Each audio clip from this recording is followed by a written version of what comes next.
Just wanted to make a quick video and talk about what we kind of figured happened to this thing that caused all the issues with the bottom end. So the guy I bought the car from was telling me how he ended up pulling the engine and putting an oil pump in here, and obviously the car was still having oil pressure issues. So just based on looking at all these bearings and all that, I think what probably happened is at some point in time, I mean, the guy must have been driving this thing pretty hard for a long time, and you know, either maybe he's running low on oil, or maybe the oil pump started to fail. Something had to happen where these bearings started wearing, and as time went on, they just kept wearing down and wearing down. You know, once you lose that clearance, you know, once that clearance starts opening up, you're just not going to have oil pressures. There's not enough bearing material there to create the pressure. So the pump that came out of this car is a high volume unit. So I'm guessing the previous owner probably just threw that high volume oil pump in there thinking that that was going to straighten everything out. And then it didn't. So it's probably how it ended up in my hands. I think he just was tired of dealing with it and wanted to get rid of it. So then it came my way. So I think that's pretty much what happened. You know, you had the bearings wearing out, and you know, that just progressively gets worse, and then as those bearings wear even more and more, you're going to lose more and more oil pressure. There's nothing for that oil pump to push against. So, you know, it's not that the oil pump was bad, it's just that there's not enough bearing material for that oil to push against, so it can't maintain any pressure. So that's kind of the conclusion we came to. I just wanted to make a video and talk about it. I know a couple guys were asking, and I kind of made the comment like, I just want to make a video about it. So I don't know, what do you guys think? Think that sounds about right? I'm sure a lot of you guys have seen the other videos of driving the car. You know, it's kind of funny because you know, I think what was happening is a cold start was fine.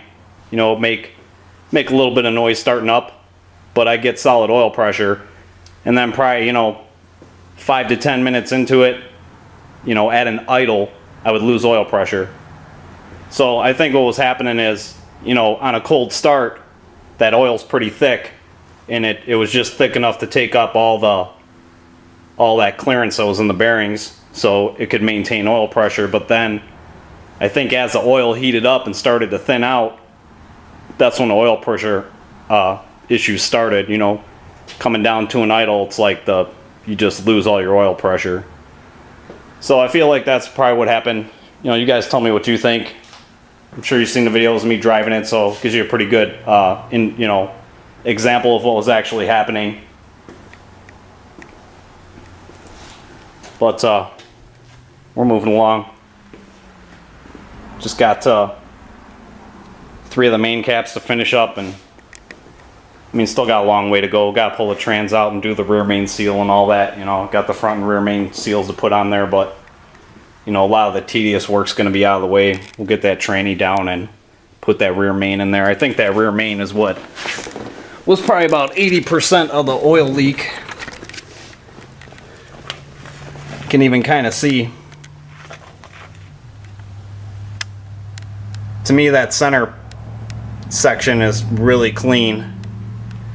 So I'm guessing that's just from, you know, oil constantly dribbling down there, cleaning off whatever dirt's down there.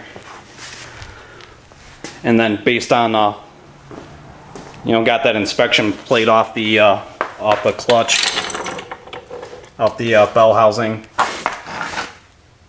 That's all soaked with oil, so it's a pretty good indication that the rear main's destroyed.